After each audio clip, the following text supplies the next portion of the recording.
There's a specific kind of person in most rooms. They're present, fully present in a way that's hard to miss once you notice it. Eyes that track who's speaking, a stillness that isn't boredom, a quality of attention that most people in the room don't have, because most people in the room are already thinking about what they're going to say next. But they don't say much. And because they don't say much, the room makes assumptions. Shy, maybe. Antisocial, possibly. Withholding, definitely. What the room almost never considers is that the silence might not be what they think it is. Not a gap, not an absence of something, but something else entirely, with a specific neurological explanation, a reason that has nothing to do with shyness or disinterest. It has to do with something a British psychologist measured directly in the brain in the 1960s, and it changes what silence actually means for this type of person. A group conversation starts, and you find yourself listening more than speaking, not because you have nothing, because the moment when your contribution would land keeps passing, and something in you weighs the entry cost, the interruption, the expenditure, and quietly decides it isn't worth it right now. Groups especially. In a one-on-one conversation, you're different, more present, more specific. It's the group that makes the cost feel too high, and there's the version of this you've never said out loud. The conversations that happen in your head, but never need to happen anywhere else. Fully formed, complete. An entire exchange you've thought through so thoroughly that saying it becomes almost redundant. The thought, finished, without needing an audience. At some point, you've asked yourself the real question: is the problem that I don't have enough to say, or that I have so much that none of it makes it out?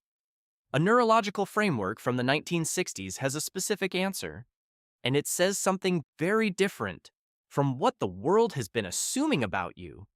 The cultural story about quiet people has always been the same. Silence is a deficit. There's a default setting for social engagement: talkative, expressive, outgoing, and anything short of it indicates a shortfall. This story produced an entire architecture of advice: how to be more assertive, how to push through discomfort, how to just say it. The implicit message: the quietness is a problem you are experiencing. That story was built before anyone measured what was actually happening inside a quiet brain. When they did, in the 1960s, what they found was almost exactly the opposite of the deficit model. In 1967, British psychologist Hans Eysenck published one of the most influential personality theories in psychology. At its center, a neurological claim: introversion. Extroversion isn't a social preference or personality style. It's a difference in how the brain regulates cortical arousal. Eysenck's specific finding: introverts have a more sensitive ascending reticular activating system, the ARAS, a network of neurons in the brainstem that regulates how activated the cortex is at any given moment. His finding: introverts have a more sensitive ARAS. Their brains reach optimal cortical arousal with significantly less external input than extroverts need. And what is conversation precisely? It's stimulation, it's external input, additional load on a cortical system that is already operating closer to its optimal point.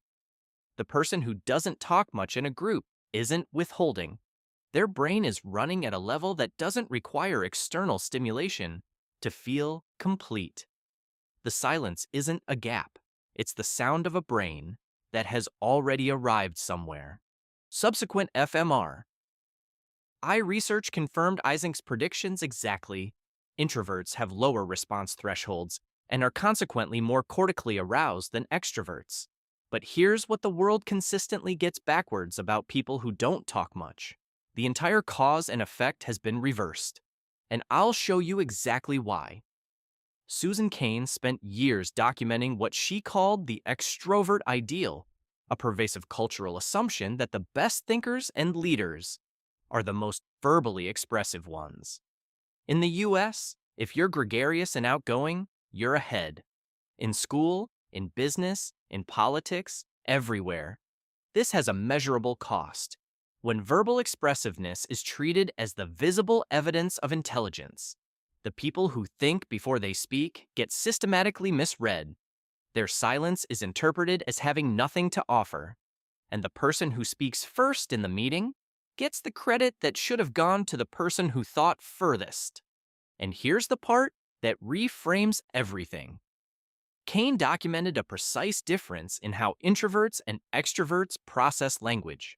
Extroverts excel at participation, processing short-term information quickly in the moment. Introverts are generally better at observing, processing social interaction at depth before entering it, which means the person who doesn't talk much isn't failing to participate. They're doing a different cognitive task, one that produces a different quality of output when it finally comes. Not faster, not louder, but more considered, more complete. The room misread the processing as the absence of thought. It was the presence of it. Let's name what not talking much actually costs first. You've been in rooms where saying something quickly was mistaken for thinking quickly. You've watched other people get credited for ideas you'd already arrived at, just quietly, just earlier, just without needing to perform the arrival. You've been called cold or aloof or difficult to read by people who really meant, "I can't tell where you are." And that unsettles me. That cost is real. Those rooms happened. And here's what that misreading actually reveals. The world reads silence as the absence of something. Eysenck's neuroscience reads it as almost the opposite. A brain at or near optimal cortical arousal doesn't need external stimulation to demonstrate that it's functioning. It's already functioning. The silence isn't where your thoughts aren't. It's where your thoughts go when they don't need an audience. To be real, think about what that actually means. Every conversation you had already happened, fully and completely, before it reached anyone else's ears. The words that didn't come out weren't lost. They were finished, already understood, already processed, already resolved, at a level that didn't require external confirmation. You weren't withholding. You were already somewhere else, further in than the conversation had gotten. Those conversations that happened in your head and never needed to happen anywhere else. Fully formed, complete, already resolved. That wasn't emptiness. That was a mind that had already finished. The silence that the world read as absence was never absence.